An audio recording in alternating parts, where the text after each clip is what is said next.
where I was going with that. So 2002, that was a good time. So explain this transition from 2002 to 2003 because it's a very different CD, Second Nature. And I picked the song called Awakening because I happen to love your titles. Let me play a little bit about Awakening and then get your comments, okay? All right.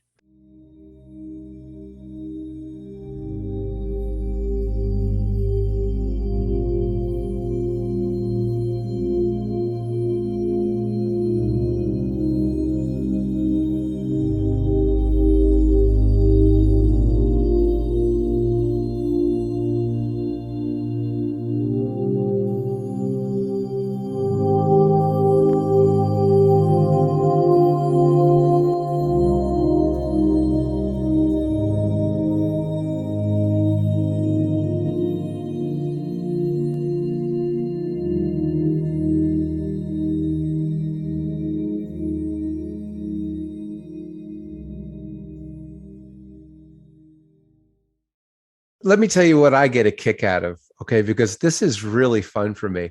I know when I throw out a title, I really believe that at least 80% of the time you have no idea of the melody. And that this is why I'm enjoying playing them for you because I feel like it's giving you a chance to go, oh yeah, that one.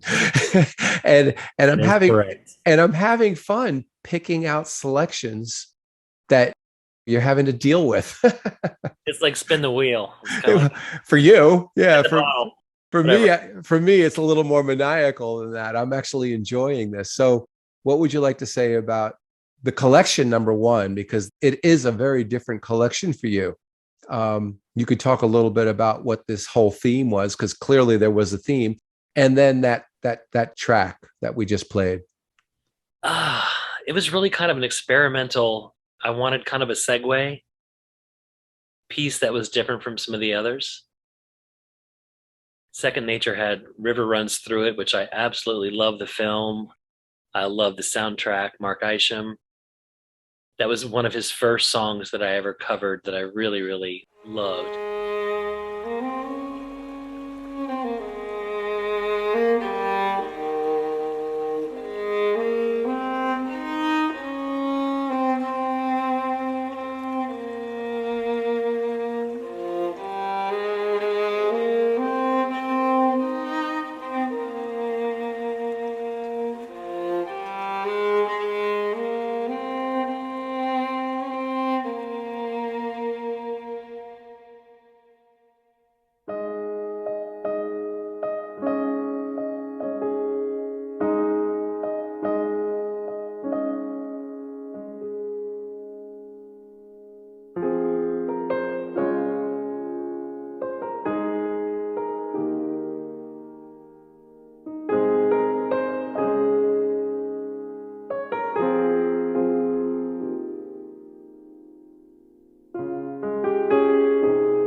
I just wanted it to be in nature.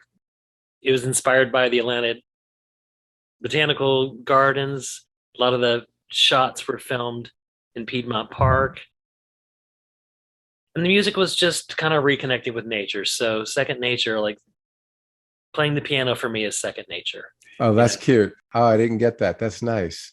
That's Yeah. nice. It's like typing for me. So who's Mrs. Sofel? If I'm saying it right, Mrs. Sofel. How am I saying this? What's Soulful. It's a wonderful movie that featured Mel Gibson, I believe, and Diane Keaton, who I absolutely oh, love. okay. So this song was in the film, again, Mark Isham. Beautiful, haunting film.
it's about a woman who is, I believe her husband is the prison ward. Okay. Well, she happens to fall in love with somebody that becomes a prisoner. Mm, So their love relationship is behind bars, basically. You know, wow. he's on one side and he's on the other, and I don't recall the whole story, but it's I mean it's probably 30-year-old movie, but beautiful and haunting. So I really was moved by that piece. Wow. Is there anything else you'd like to comment about this collection or any songs that stick out for you? You mentioned a river runs through it, so I appreciated Hmm. that. But is there Love that. anything about this time period? Is it that you have a neuro association with coming off of Sanctuary and how different this really is? Um, it was just it was just the next chapter, you know, and Hmm. it seemed like second nature to do something. I love it. I love it. Every time you say it now, second nature is second nature for me to be in nature. I do love that. Playing, I love it. That's really cool. Thank you. All right, let's see where we're going next. What does my notes tell me? Do you happen to know what's next? Oh, talk about a theme. Wow. 2005. You know the name of the album? Mm, yeah, let's see. I do not. Forever Young. Forever Young. Now, here's the theme, right? And what I like about this and the song that I picked out, I believe it's one of your own songs, Parents. And I believe you covered your own song, which is cool because you covered songs. Now, am I missing that or help me out on this one? No, that's true. I think Parents was on Generations. I felt like it belonged, kind of belonged on Forever Young, which is a kind of a reflection of some of my favorite childhood songs, like You Are My Sunshine, which I'm really proud of that recording. Hmm. Um, it's a tearjerker, it even gets me sometimes. So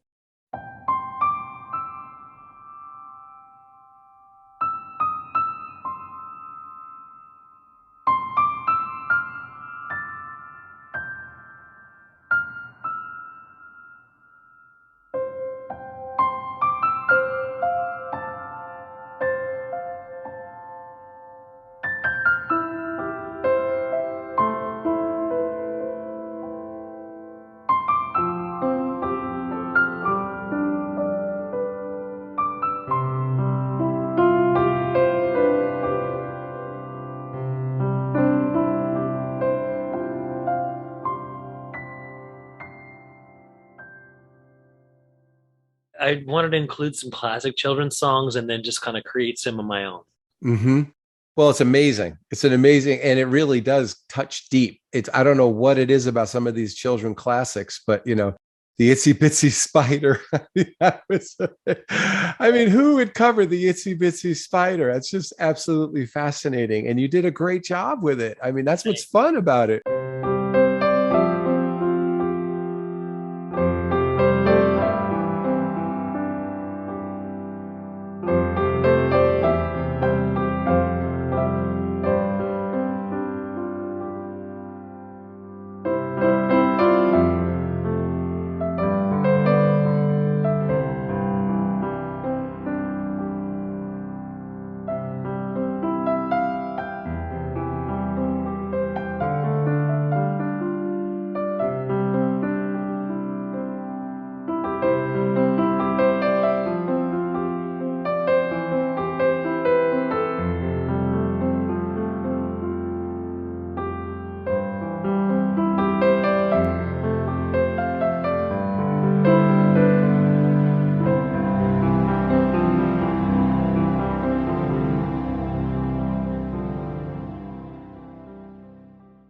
Have you gotten a True lot of feet? Colors.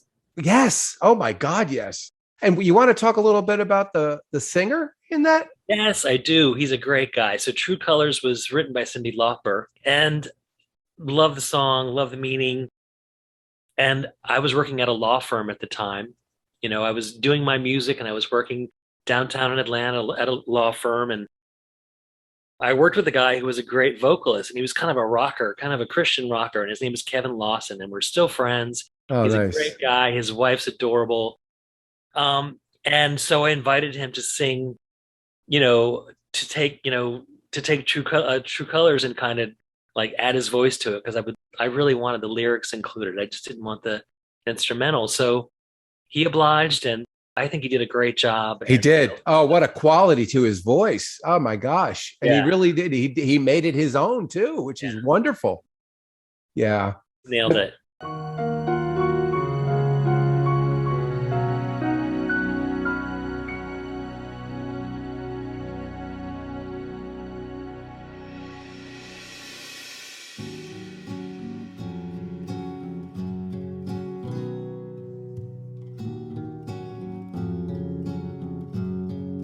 You with the sad eyes, don't be discouraged, though I realize it's hard to take courage in a world full of people.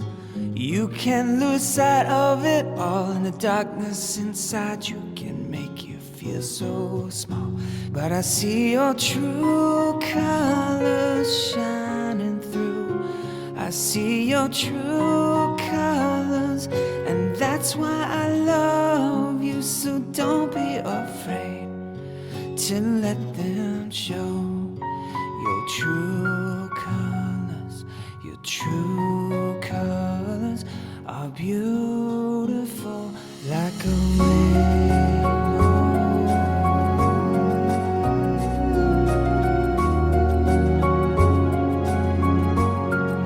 Show me a smile then.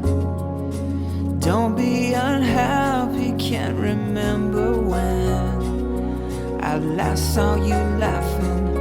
If this world makes you crazy and you've taken all you can bear, you call me up because you know I'll be there. And I see your true colors shining through. I see your true colors, and that's why I love you. So don't be afraid to let them show your true colors. Your true colors are beautiful like a rainbow.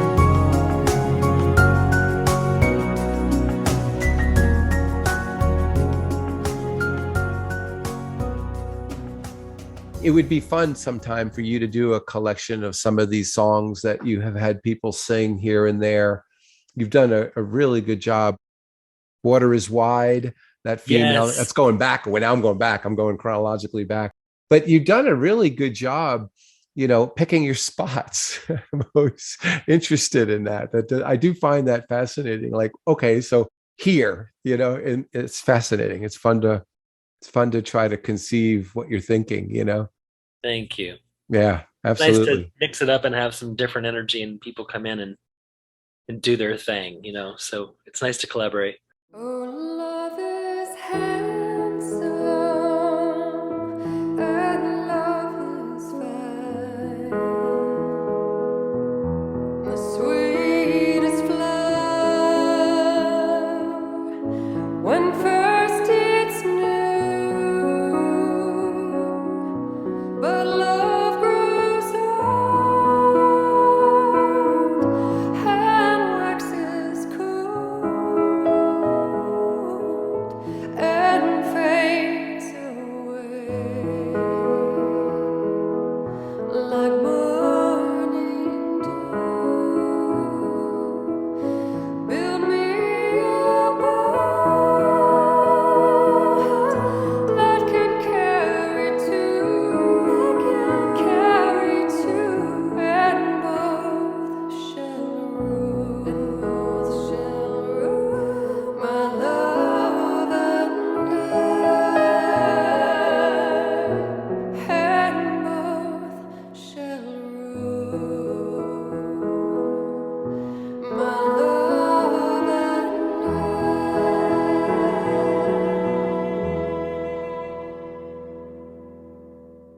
Well, let me play a little bit of Parents here, and then you can comment. Okay.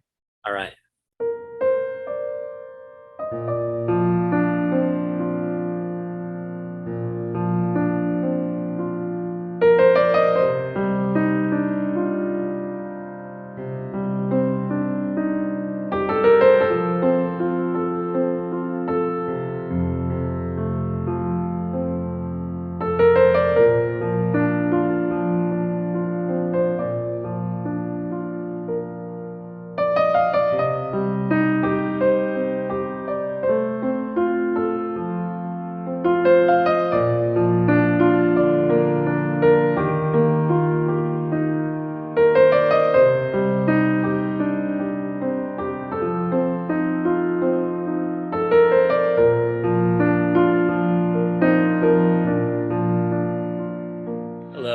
Hello. Sorry, got lost there. No, please. So, where did this melody come from? I mean, it does fit perfectly. It was almost like you could almost imagine that the song even inspired the collection, you know?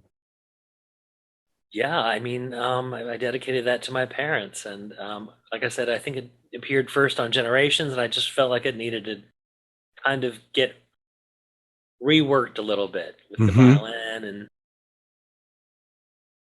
so that's definitely the tribute to my parents. That's nice. Do you Thank were they involved in your when you were coming up with the melody? Did you know that you were going to come up with that kind of melody, if you know what I mean? Or did you let the thoughts of them kind of take you? How do you do this? I mean, this kind of writing, you know? I don't really know. I just sit down and I do just kind of think about what I'm feeling about my parents, and that's just kind of what happened. Wow. So I can't explain it. It's just Have you ever had a melody come to you before you even got to the piano at all? Or, you ever get it from a dream or anything? Or, you hear a song and then it gives you an idea or like a muse or an inspiration or something that right. gets you to write. Do you do that? No, it's really it happens to me when I'm sitting here, and people think I probably play the piano every day and I practice every day, and there are times when I don't play the piano for a week or two. I don't really force it. So when I'm working on a new project, I'll just kind of sit down and get in the right mood, be in a quiet place, light some candles, and just kind of channel this energy into the keyboard. So I do want to tell on you a little bit, if I may. I think that because you did that recently for Dreams of Greece, and I think it's fascinating that you can sit at the piano, get into a state, and then start playing, and then listen to what you've played, and like you'll play for a while, and you'll just be in this long creative process, and you'll find portions, segments, and then you'll turn them into songs. And I hope it's okay that I'm sharing this, but I find that part of the process to be fascinating. Do you do that often, or is that only recently that that's something that you've done? no, because I don't sit down and say I'm going to write a song. I don't. It doesn't start like that. It just starts with me like being in the right frame of mind to sit down and want to express myself. And so sometimes I'll play for 45 minutes. Right. I'll just keep playing. And then I'll go back the next day and just like listen to it and say, oh, wow, I like this. Right. Or I like here's where I this. made a mistake, and all that. I can just kind of like listen to and if I need to re-record it or, um, you know, do another take, I will. And sometimes it just is as it is. But there are sometimes several songs that'll happen from me just sitting down and playing. So I would call that channeling. I mean, I really believe like it's just coming in like stream of consciousness. Do Right. you ever think of it like that? Or is it just you just because it's just happening? Do you feel like do you know that you're in the middle of the throes of something magical or creative or I know it feels good when I'm doing it. It's sometimes I'll think, oh my God, I think I like this a lot. And then I'll listen to it the next day and go, it's not that great. Or vice versa. Sometimes I'll have to just give it some time. And there's a lot of music that I've been recording for the Dreams of Greece project that's kind of been on the bookshelf for a little while. It's been sitting. So I'm about to kind of jump back in and go in and listen, because sometimes you just need to give, as I like to give note distance? space, you need to give. I have to kind of like, sometimes I want to step away from it and not stare at it too long or listen to it too much. Come back with So, new ears. exactly. Yeah. So you hear things differently at different times. So for me, it's going to be, I've got tons of music that I need to just kind of sit down and listen to Hmm. and start making some selections to kind of pull this project together. Hmm.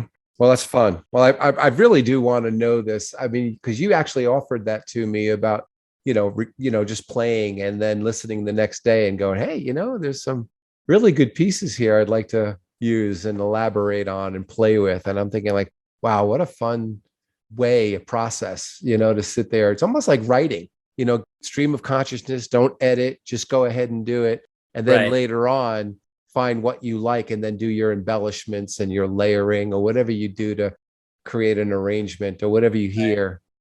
Do you ever play and then hear a song that's already been out there come out? Like, and all of a sudden, like, just go, oh, all of a sudden I'm playing, we can jump to Shine right now. Oh, first time ever I saw your face. Does it ever just sneak out or slip through while you're doing stream of consciousness? Or do you actually sit down and go, no, I want to do that song? Oh no, it's very often, a song that I love will come to mind, and I'll be playing one thing and it'll turn into, first time ever I saw your face, or windmills of your mind. Oh, you nailed that one, by the way.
Wow, that's an amazing piece. Yeah, Wow. so sometimes they just kind of interweave, and I have to kind of go, wait, this is this, but sometimes they flow together. So Mhm. that's kind of how Fragile happened. It's kind of Well, we're actually at that point now. I went out of sync, but now we're at the 2007 and the reunion collection. And I think this is the first time Fragile saw itself, right, come out on the reunion collection. Am I right? Or you don't even know? You're not even sure, are you? I think Fragile came out on Sanctuary 1. Oh, is that right? I think so. Okay, well, I'm gonna have to check that. I'll have to I'm check gonna my say no. library. I'm gonna say You no. know my stuff. Let So me look out. I mean, I don't think so. But I can understand the thinking that there's a lot of similarity as far as energy of the music, but I'm trying to think if I have access to your library right here. One moment. Let's go to my music collection and go to George. reunion, maybe you're right. Is that the Yeah, first time? I'm looking right now. One moment. Nope, it's not on reunion, my friend. Sanctuary 2. Yeah, it's on Sanctuary 2. Yeah, but that was first- after the fact. That was after 2007, though. You're right. It That was my appeared point. My point was that here's this collection that you have. Like, some bands will do that. They'll do like their greatest hits, Paul Simon, Fleetwood Mac, and they'll be like, but never released single coming up with this collection. And that's what reunion is like. It's a collection of some great stuff mixed in with some new stuff like that. You are absolutely right. You get the prize for Hey, knowing look, your stuff. I do well, not always, but in this case, yeah. But in this case, absolutely. Yeah, this is where they're calling. I'm looking at it right now. Hopes and Dreams. Wow. Numinous. Yep. Reunion is in there. A New Day, Athenia. Good stuff. Now, as far as the Snow, the next Christmas collection, I picked one that I think is not a Christmas song, and it's perfect for what your music does for me in my office. Song for Peace.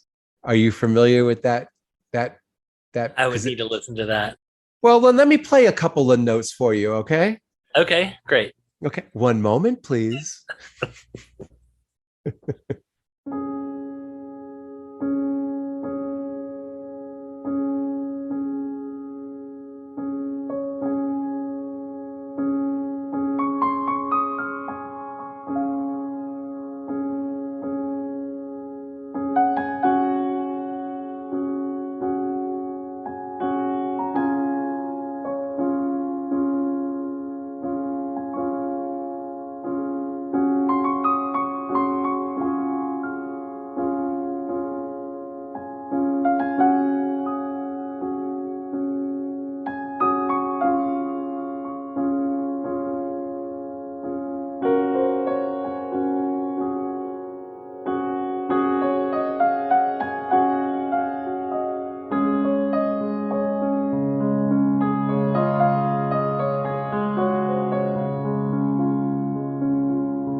So what do you think now? Song for Peace in the middle of a Christmas collection. For me, it makes sense because Silent Night is all about like all is calm, all is bright. Song for Peace. I feel like you did a good job here.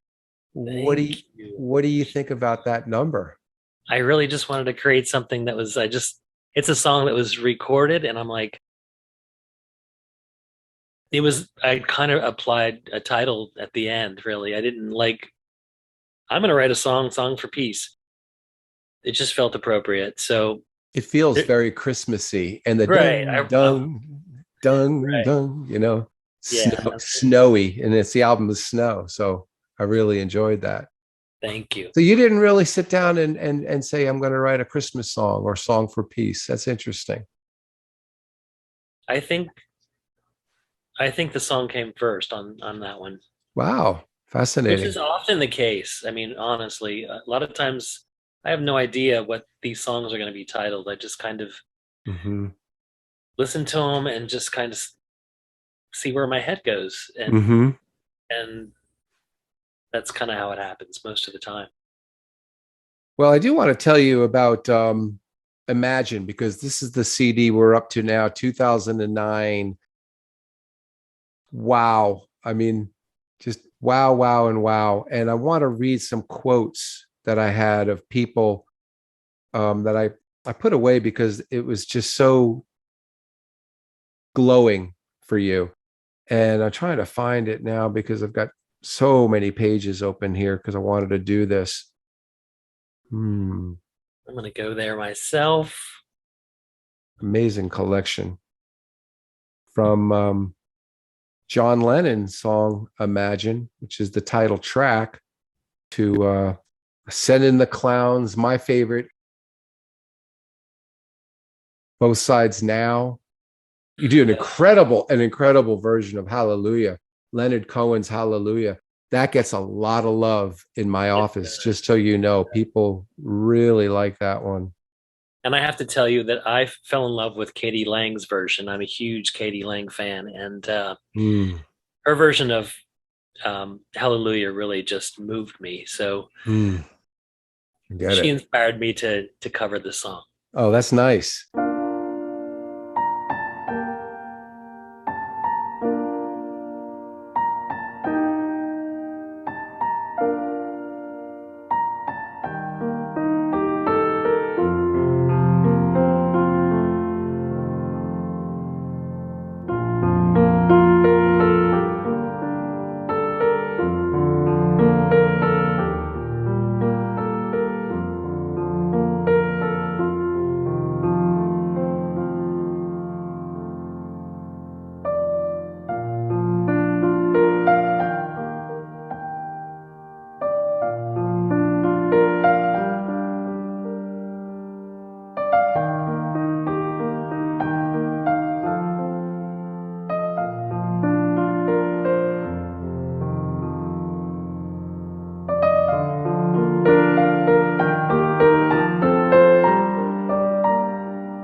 So let me read. This is about Unchained Melody. Um, Beautiful arrangement of this classic song. Enjoyed very, very much. Happy Valentine's. Superb. I can't read the rest. It's not in English. Absolutely wonderful. I love this. Thank you for sharing. Beautiful music. Love this rendition. Thank you. Fantastic music. Nicely done. Profound. I'm just going down the line. That's not in English. Brilliant. Beautiful. I love this song. Thank you, my friend. Superb. Sweet piano music. Great cover. Sometimes here on YouTube, clips come up when you need them most. They show you the sweetest corners of your mind while getting lost in their own landscapes. Wow, that's a nice one. The strength of their colors, the warmest hugs of the sun, the melodies you can't help dreaming of. Despite any melancholy, perfect job. Thanks, my friend. Isn't that beautiful? Wow. Yeah. Oh, I know. I love just reading these quotes. I got to be honest with you. It warms my heart for you to get the love that I know is so deserved. And I don't mean that in a way like, you're cheated or it's not fair. It's just that it's very rarely that there's a George Skaroulis in the world that captures what you capture, and that I can approach you and talk to you and become friends with you. And you're such a beautiful spirit inside and out. And so I love this. Thank you so much.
I really wanted to do a cover, pretty much all cover album, and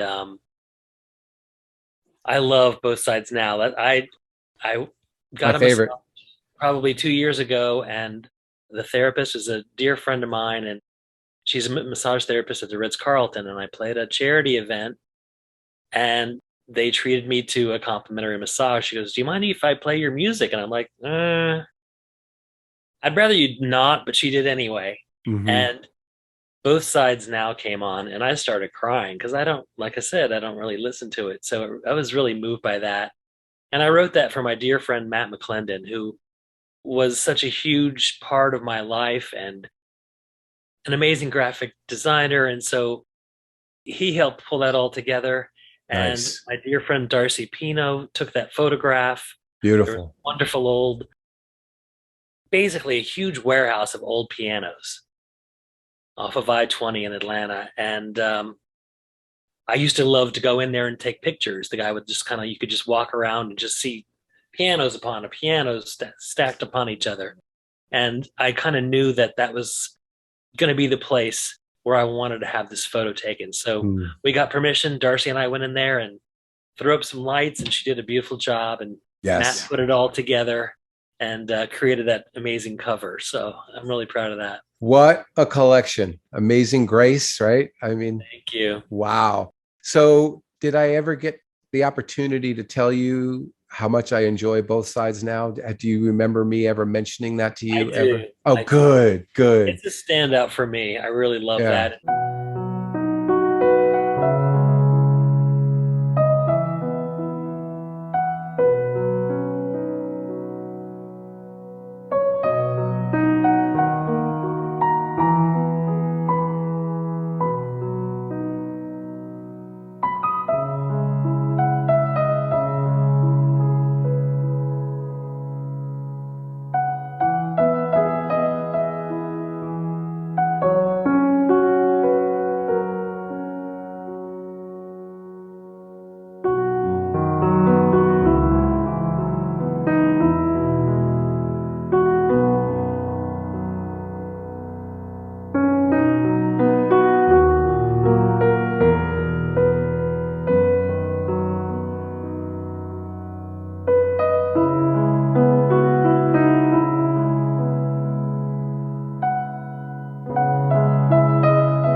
Send in the Clowns was my dad's favorite song, so Hmm. I had to include that. You know, I got to give you my little light. I believe in my lifetime, the best singers in our lifetime, in my lifetime. For men, I give it up to Frank Sinatra just because I love the way he turns a phrase. I just think he's gifted in his own way. And then Barbara Streisand. And love. they both did it, an amazing version of Send in the Clowns. To me, that's where it matches and melds. You know, she did it amazing version live in that One Voice concert when she came back, and and and Frank did it, you know, later on when it, you know, in his career. And so I hold both of them in such high regards as far as, in my estimation, best female and best male singer of my lifetime, or at least the way I appreciate them, just pure quality of voice. And Absolutely. yeah, so that's I like that always stood out, that, you know, here's a crossover where they both did a version of this song. And Right. how many people did versions of Send in the Clowns? Oh my gosh, you know, but they did them excellently. So Thank you. as did you, my friend. Thank you.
I think I've told you.